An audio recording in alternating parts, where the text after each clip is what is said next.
All right. Welcome back to the Misfit Nation. If you are a veteran and you're struggling or feel like you're leading towards a path of darkness, stop and think about those who are around you. Think about how they truly value you, how they will miss you. You are not alone. You need to talk to someone. Someone will listen to you. If you feel like your inner circle or your family you'll be embarrassed to tell them or you'll be a burden to them, call the anonymous hotline at 1-800-273-8255. And of course, if you're a veteran, press option 1. They will get you the help you need. Do not make a permanent solution to a temporary problem. If you're a new listener, thanks for joining us. Please subscribe to our show on your favorite apps, to include the Military Broadcast Radio app, and check out our family of shows there. Don't forget to subscribe to our YouTube channel at _Misfit Nation. It's _Misfit Nation. This will keep you up to date with all our latest news, episodes, and of course, the stories of our guests. Speaking of which, our next guest helps brands and content creators turn their influence into income. He is a dad of 2 beautiful kids, a husband of 1 kick-ass wife, an investor, built multi-million apps and software. He is a servant leader, a proud United States Air Force combat veteran. He is a gamer. He's aggressively curious. Along with his team, they proudly develop technology that customers recommend, entrepreneurs prefer, and partners are proud of. Their latest project, TrueFanz, just surpassed 187,000 global users. The platform empowers a wide variety of content creators to earn residual and predictable income for their creative work online. So without further ado, let's welcome Air Force veteran Tim Branyan to the Misfit Nation. Welcome, Tim. Hey, Rich. Thanks for having me, man. I'm excited to be here. I feel like this is my community, so hope to be of value, and I'm excited to have the conversation, man. It's a brotherhood we have here, brotherhood, sisterhood. We bring all veterans get a top priority here on the Misfit Nation, of course, to share their story and share what they're doing outside of the boots and suits. When they hung up the uniform, what did they do? How did they continue to give back to their country as a servant leader, as your bio says, and of course as an entrepreneur as you are now. If you don't mind, Tim, if you could give us a little bit of your backstory from as far back as you want to go to the whirlwind and how you got to where you are now. Yeah, no, absolutely. So again, my name's Tim Branyan.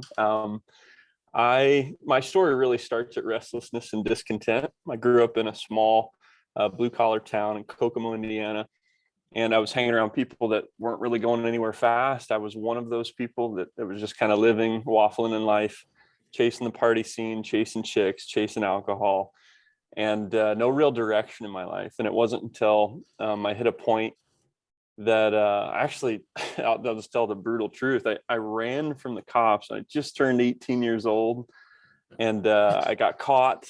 And that led me in a 24-hour holding tank where I had to call my dad. And that was the lowest point of my life, where I called my dad and told him, hey, I screwed up. And he actually bailed me out. And we didn't have a lot of money growing up. My dad, he drove all the way down there and picked me up and didn't say a word to me on the way home, which hurt worse than like any lashing. I almost wish that I got, scolded or yelled at. He didn't say it. He was just disappointed, genuinely. And I felt that. And that was the first moment in my life that I knew I needed to change. I always felt like I was going to do great things. And I knew I was a good person. I just wasn't making good choices. So for me, it was very simple. I looked around and was like, okay, these guys that just graduated high school, they went to college, and I was doing observance. I was doing reconnaissance. The guys that came back from the military looked like they had lost some weight. They stood differently. They had a truck. They had money. They could actually buy a beer at the bar.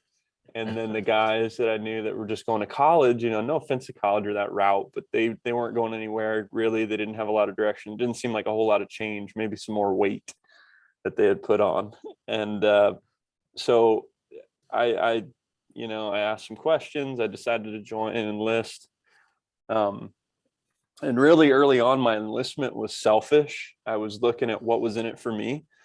I was looking at the benefits and how much I could get paid, and am I going to go to war? Am I not going to war? I was being tactical with the decision. It wasn't, something admirable. I wish it was. I wish I was one of those dudes that was like, hell yeah, I'm going to fight for my country and this and that. But it definitely didn't start that way.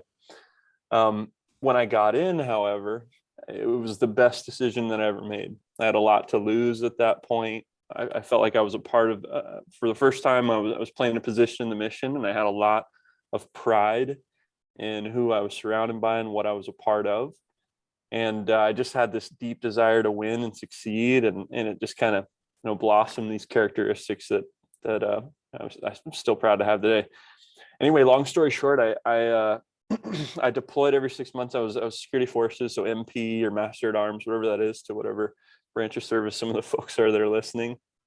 And from there, that transition into DoD contracting. The military was this thing that was good for a short time, not a long time for me. I saw the end of the rope, and I was like, okay, I want to do something different.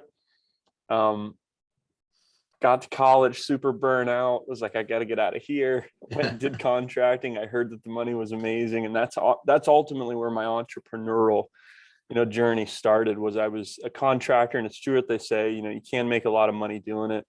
But after 3 years living on the go and in Groundhog's Day, doing the same thing over again, really making a lot of money, but not living a really good life, if that makes sense. I was trading time for money. I became obsessed with like, okay, what is true freedom? What is wealth to me? Where am I going to get joy? What are these things that matter? And I did another audit of my life. And again, restlessness and discontent have always been the start to change for me. So I wrote everything down in a little green book, and it was things like a hot dog stand, a tater tot stand, a franchise, a hookah bar, a bar, you name it. I was like game planning and being strategic. None of those made sense as much as apps and technology did to me. I had a high level of belief, no formal education, no experience. I just thought I could do this. If this guy can do it, the guy that was inspiring, so can I. I have failed for more money than what most people have invested in themselves in a business. And I have failed enthusiastically throughout that time. And I've had some big wins now, and I'm still a student of the game. I'm really excited for where we're at now as far as just this one platform and others, and what we're doing in the tech space. And now my new mission is to build a brand and give a lot of shit away. I feel like I've got a lot of systems and processes and ideas and ways that we've bootstrapped, and I hope to be a servant. I almost feel like it's my responsibility, as weird as that may sound. It is my response to my ability to help other people. And in this niche specifically, like military vets, like these people are very near and dear to me. And I am confident, like very much confident, that we are supposed to be leading, and we are supposed to be on this new forefront, or in this forefront of service through exchange of goods, services, products, etc. We're really damn good at it because we're good at solving problems in most cases. So yeah, that's kind of the quick story. That's a good journey. I can imagine the mind, how your mind was racing when Dad was coming to pick you up. Added a clink there, and well, he's gonna make me run behind the car all the way home, or he's gonna yell at me the whole way home. But then to sit in silence, that was even worse. So it's like I'm not mad at you. I'm just disappointed, but without saying it, the whole ride home. Horrible. Yeah, it was horrible, dude. I wanted to cry the whole way home and frog in my throat. I knew that I had disappointed him. I knew I made a mistake, and I knew I wasn't making him proud, which was even worse. I was a dog with my tail between my legs, man, truly. But that was what I needed. I needed that motivation to start thinking and planning on, okay, what's next? Fortunately, I didn't shrink and just woe is me. I was like, okay, how do I solve this? How do I do what's right? Right, because that definitely could have went into a different direction, a snowball into worse things could have happened, which a lot of people do. They get in trouble at one time, and they think they're supposed to stay in trouble forever and keep doing it, and they never come out of it. You took it as the light at the end of the tunnel, saying, "Hey, it's time to wake up and let's smell that coffee and do stuff." And you started seeing things around you and made that decision to join the Air Force and move forward. Yeah, and I I've seen a lot of people, and I've heard a lot of stories. I almost served, or I almost did this, that, and the other. And your decisions decide your destiny.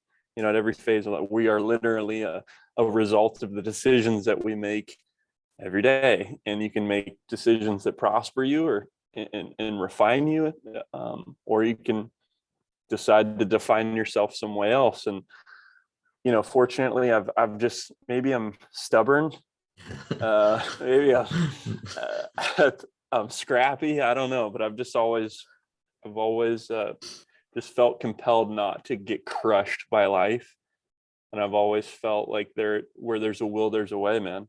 And hopefully I'm inspiring to other people that maybe feel the opposite way, or maybe shrink when shit gets tough.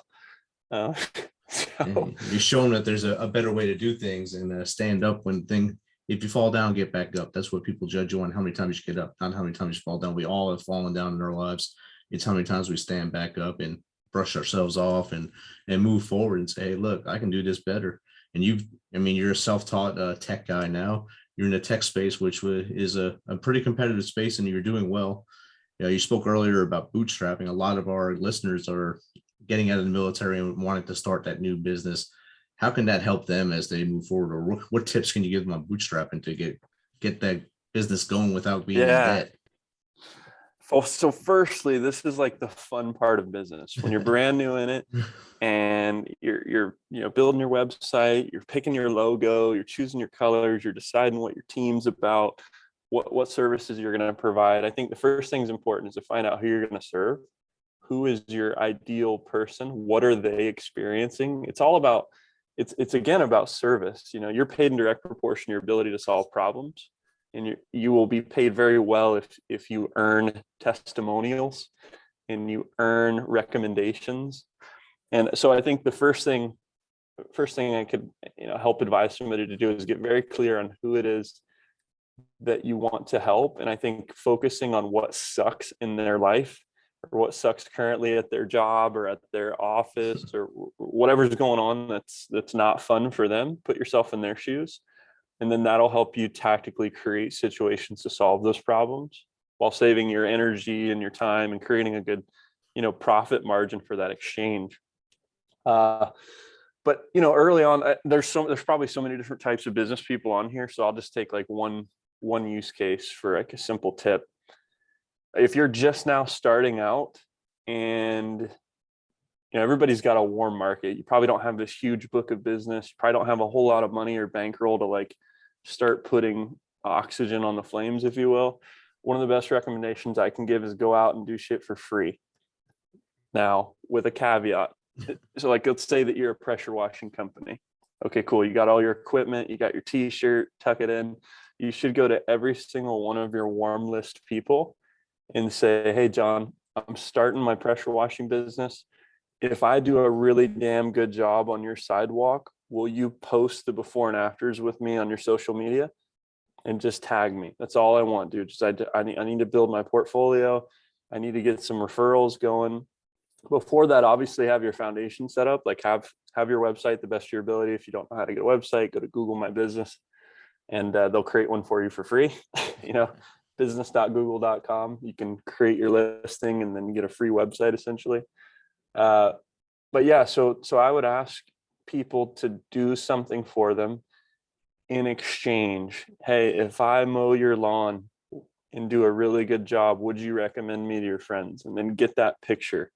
Everybody at minimum has 500 friends on Facebook or Instagram, or so if you do that 30 times with your buddies, you do the math. I'm not good at math. I need a calculator. It's 30 times 500. A lot. Yeah, it's a lot. It's a lot. And, like 15,000. That will put right. That could potentially create some referrals coming back, and then you put your little sign in their yard. So that's one recommendation. A way to create some track. Now it's scary. The hardest thing is to ask and to go get new clients. But the only reason it's hard is because you have a lack of faith in your ability to do a kick-ass job. And that's something that you either need to fix your product or fix your mindset on who you are. Definitely. And know, like you said earlier, know who you're trying to help and what problem they need solved. What can you solve for them to make them have a better life or a better day or whatever. And that's kind of what you're doing. And then when you have that inner circle and outer circle of friends that you can just go and do the warm, hey, just post and tag. If they are truly your inner and outer circle, they're going to do that for you. And their inner and outer circle should do the same and share. Like you said, before you know it, you have 15,000 people looking at your business saying, hey, that's pretty cool. Maybe I want to invest in that. Yeah, and most veterans are awesome people that want to do a really good job. And the truth is, most of them, I would say, I don't know the stats, but most of them, I believe, would do a really great job. And the challenge, the hardest part becomes getting those new customers, the strategy to go door knock, the strategy to go tell people that this is what I do. This is why these are the results you can expect. That becomes a challenge, but the information's out there. Adapt and overcome, right? So that one strategy that I gave is somewhere where I would start, and that's where you're getting your reps in. That's where you're starting to get your name out. This is for like brand new people. Things get advance as you advance in your business. But for those early starters, I think that's a great place to get some reps in, get your feet wet, get some exposure, start becoming the logical choice in your geographic area. And people know that you're the dude that does, or chick, whatever you are, that does this thing. That'll only help you out. You're the best person at that widget dance that you do, and that's the person you want around you. You're the Bob Vella. Yeah, you are the Bob. Yes. You mentioned power washing in our neighborhood. The last couple of days has been a truck, veteran-owned, men in kilts window washing, and perfect. They had two different houses that they worked on, and as they're done with that house, they go door to door and knock and give you a coupon, $25 off. And there are big dudes wearing kilts, and it's kind of freaky. It says no peeking. Wow. Thank So God, they're wearing kilts, like yeah, seriously? actually wearing kilts. That's awesome. And they're pressure washing driveways and cleaning houses and windows. So that's good on you, man. It's a good business. Stay with it. No, that's some virality. You just hope that there's no like high winds that day, Yeah. Get dudes on. Yeah, two big dudes on the ladder. No peeking. Remember. That's awesome, dude. Cool. So you went from being a security force. I mean, the Air Force has all kinds of technical jobs you could have switched into, but you went to a frontline position with security forces where you, like you said, you deployed every 6 months or so to rotate out with your other teammates out there. And then came out and became a tech guy. So a lot of people go the opposite way, go tech and come out. I want to be a contractor and go shoot people. No, you went the opposite way. I'm going to go the opposite direction. What made you decide tech is the way to go? Yeah, so I was on the first thing leaving my hometown. That's why security forces and MP was the thing that I got into, and I'm so thankful that I did. I truly wouldn't change anything about my military career. That being said, there's definitely different jobs, right? In the Air Force that may have been more comfortable, but so I chose tech specifically because the low starting costs. At least, early on, it was like, okay, I can launch an app for 15 to 50 grand, around that range, like a minimum sellable product. I could have a global business that people could transact with all over the world, potentially depending on the service. I didn't want to manage a lot of employees or overhead or different infrastructure or logistics. I'm not the best with math. I'm not the brightest crayon in the box. So it was like, okay, how can I make, at the time it was, how do I make, $10,000 a month and own my time? So apps and technology, digital real estate just made a lot more sense than some of the other business ideas that I was writing down based on my ideal freedom. When I'm talking to different entrepreneurs and people, I always have them identify, what is your freedom number? What does that look like for you and your economy and your ideal life, unlimited, your idea of wealth, and then you can get strategic and planning what makes sense for you. But for me, it was just that primitive. It was like, okay, some of those key things that I mentioned, that was it. Yeah, that makes a lot of sense. I mean, I would have went with the tater tot stand you mentioned earlier. I like tater tots, but I mean, you must like them too. That's why you wrote them down. So tater tots are everyone's favorite. Tim's tots. Tim's tots. You just put them in your pocket, go to school like Napoleon Dynamite, and have a good day at school. Yeah, I didn't even think about that. Some of the best things ever happened with tater tots. And now your team has moved on, and you made TrueFanz. Tell us a little bit about TrueFanz.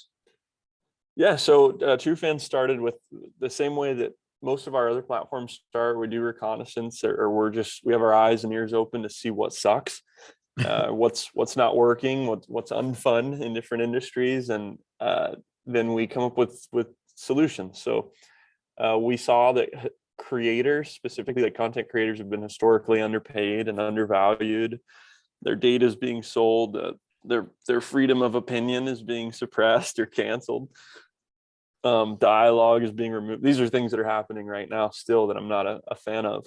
And then, we looked at our competitors. We saw the 10,000 pound gorillas in the room, what they were doing, what they weren't doing.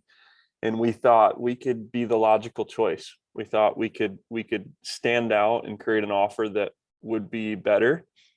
So that included, I'm looking at things that suck, but then I'm also looking at competitors, and I'm trying to figure out, how do we stack our offer so somebody wants to come over to us, and why we're the logical choice, right? So some of those things where we created a platform that's 100% invite only. It's not open to the general public. They have to be invited. So, and we talked about this already, Rich. I was telling you, if anybody wants to join, they're going to have to go through you, and you're the gatekeeper. You're the barrier to that entry.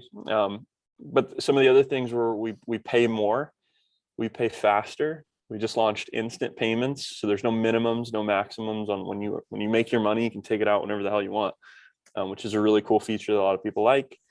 We have additional features and functionality that nobody else has in our market. Things like live streaming, mass messaging with filter options. We're launching an NFT project, which allows people to very easily syndicate or broadcast their own NFT. And the biggest thing is we don't allow porn. So we're a platform that is the wholesome alternative to some of our competitors. And we became a home very quickly for folks that would love to have a membership site or a fan site, but they don't want the stigma associated with the adult industry. So, we've got nonprofits on our platform. We've got models and pretty girls, but they're not in that industry. They're, typically really pretty girls that do cool shit, like drive monster trucks or shoot guns, or, archery, hunting, you name it. We are a platform that helps content creators get paid to post and ultimately manage their communities without limitations of reach, without limitations of their freedoms. And we're proud about those things. It sounds like an outstanding plan, and I'd love to see these models that drive monster trucks and shoot maybe at the same time. That'd be good. And dude, if they're accurate, that's outstanding. Yeah, it's the coolest thing. We've got people that do what's it called, competition shooting. We've got folks that drive big diesel trucks, huge semis. It's the craziest thing. There's girls in the agriculture industry that are planting, farming, doing cattle, like cowgirls, like legit cow. It's just like, I learned so much, like meeting these people. Right. It's been honestly like a super rewarding part of it. It's just building the relationships and helping them kind of turn their switch. A lot of creators are creators. They're not really entrepreneurs or hybrid of creator entrepreneurs. When they get into our world, and we do strategy calls with them and stuff, we really help them, number one, define their brand, two, flip the switch on harnessing the power of their influence, and turning like social media notifications into bank notifications, right, through a multitude of different ways, and that helps them fund the thing that they do. So it's just been really cool to serve, kind of be the geek or the agency in that component. The gatekeeper will call you, so the geek and agency. The gatekeeper. And I mean, I'm sure you get other ideas watching these things you've probably never seen before. Some of these things that you never thought they would actually be on a platform like you have now. So now you get to open your eyes and, wow, that's an awesome thing. I want to go check that out someday in person. So that's pretty awesome. So like for the Misfit Nation, the podcaster, how would TrueFanz work for a podcast? Right. So it works the same. I can kind of explain it like for a podcaster, but then it'll work the same or similar to a lot of different user profiles, whether it's a musician, a chef, an artist of whatever sort. So a podcaster, right? Like we talked before this started, at least 5%, 10% of this podcast was you and I just having our own dialogue and talking about various things, getting to know each other. something like that could be inner circle for your true supporters, your true fans of the Misfit Nation. They get to see maybe the first 5 questions that you ask before we go live to the public. Okay. And then maybe they get to see the last 5 questions that you ask me afterwards, or there's some sort of strategy where we deep dive or we talk about things that we're working on. Maybe like the more cocktail lounge, questions and such, cigar lounge type talk. So that's one area. It's really about doing and giving away what you're already giving away, and then saving your favorites, or saving the most, the best content for your inner circle. Like the deep cuts for the inner circle. Yep. And so, that could be fitness influencers sharing special recipes. It could be you sharing special merch drops or giveaways that you don't share with anybody else. Like your truest supporters get access to those things first. Maybe it's just simply they get access to your podcast first. The people that are actually rocking with this, and maybe a percentage goes to charity. Whatever you guys are doing, there's so many different ways to allocate content. Right. But hopefully some of those kind of shine light on some ideas. Yeah, definitely. I think that will clear it up for a lot of listeners too, in case they were thinking, "Oh, I have to do the X or X, A, B, or C in order to make money on this." Basically, what you said is you really lay out what you want to put in there and make it work for you based off the strategy calls. Yeah. No, And exactly. It's pretty simple. It's really simple. Yeah, it takes less than 12 minutes or 15 minutes to set up. It's once you gain access, if you're given access to the platform, you sign up, you go through our KYC process, which is a fancy verification acronym. You set up, which is just simply adding the furniture to your house. You add your content, you decide what's pay-per-view, you decide what's in your vault section, you decide, the content that you're going to share internal. And then this third step is promote. You launch your channel to your audiences, and then let people decide, if they want to become inner circle members. And as you continue to develop and grow it, then it becomes a strategy to broadcast that out to your existing networks, and then let people decide if they want to come in or not. You can highlight all the people that are on the inside and give them special options, giveaways. You can highlight their testimonials. And then the strategy for new client acquisition gets, it can get really complex. Early on, it's shout outs. Early on, it's, maybe getting on podcasts with you, right? Like jumping on. But then you can get into PR and getting blue check verified and create systems and run ads, do SEO, all sorts of stuff. It gets wild. The other fancy acronyms right there. Yeah. All the things that make people cringe hearing SEO and everything else on there. Yes. Yeah, it's fun. Yeah, fun. That's a good word for it. Mm-hmm. Tim, if you can give any entrepreneur 3 tips on how to get out of their own way to start their business, what would that be? You got to have belief. And that's the biggest thing. It's tough to have. I get it. At least I try to understand it. You got to have belief. And that's going to come from the action, like failing enthusiastically. I think if you give yourself permission to fail and learn, like learning it's necessary. Anything that you start brand new, you're going to suck at. Like I guarantee I'm going to look back at these podcasts that I'm doing, because I'm just now starting to build my personal brand, and it's going to make me sick. I'm going to be like, oh my gosh, that was the worst guest in the world. I look like such an idiot, whatever. And that's cool. I am okay with failing and not being good on my way to becoming great. And you have to have the same belief. The best advice I can give you is that you should play your music. The world needs it. The world needs you. And it would be a shame if you psych yourself out. I think, a lot of people say middle age is 50. That's bullshit, because nobody's living to be 100. Like the average is 70 something. And I hate to say it's morbid, but it's like, 30 something, 35. Reality. Yeah. That's middle age. And if we're talking about the national average. So if that's the case, and a lot of people are apprehensive with fear. So the best advice I can give you is realize or think about what's scarier. Either not taking the chance to build your business and play your music and do your thing, or is it scarier option B, being old and looking back and thinking, damn, I should have asked her out. I should have went for it. I should have knocked on that door. I should have built the website. I should have. Screw that. Like, it's, for me personally, I hope it is for everybody else. It is way scarier, the pain of regret, than the fear of, sending it. Right. The fear of failure it stops a lot of entrepreneurs. It stops a lot of people from everything. The fear of change. If you change everything, it's going to go to crap, and my life won't be the same, or it could get better. And that's what you got to think like. Hey, I get it. And if you want some excitement, send it, because there's nothing more exciting than fighting through the apprehension and fighting through your own nonsense and your own false beliefs that people are going to judge you, or that somebody's going to say no, or things aren't going to work out. Of course they're not going to work out, but you adapt and fail enthusiastically, and thank people for discovering the thing that's going to help your business get better. It's just a different switch. If you're thankful and grateful for everything, it's hard to beat the guy that doesn't quit. Right. So be humble, stay hungry, keep hustling. That's what you got to do. That's it. That's it right there. So Tim, this has been a great chat.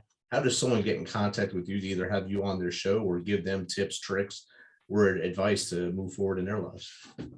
Yeah. So you can Google Tim Branyan. I'm literally finishing my website right now. I'm reviewing it. That's what we're talking about before we got on here. So timbranyan.com has my social links. Hopefully they're all working. If they're not, tell me I suck and I'll fix it. And then all my if you just Google Tim Branyan, I'm on there. And then as far as like TrueFanz, if somebody's on here that's a creator that has an audience that's looking to monetize or wants some strategy, or wants specifically to use that platform, I'm going to make sure that you get hooked up on that, and they just need to reach out to you, Rich. And you can decide if you give them a thumbs up or maybe later. And Sparta. Yeah, if I can be of service to other people that are vets that need some help or want to get unstuck, just hit me up on LinkedIn or hit me up through my website or get in touch with me. I'll help you out for free. I don't care. I can't give you all my time, but I'd love to invest and help you, be reasonable with me. But I've got some cool systems and I think I could be of service, and I'd love to see more people win from our cut of cloth, man. Outstanding. Thanks, Tim, again, for taking some of your time to hang out with the Misfit Nation and share your knowledge and your journey with us. Heck yeah, man. It's a pleasure. Thanks for having me, Rich. No problem.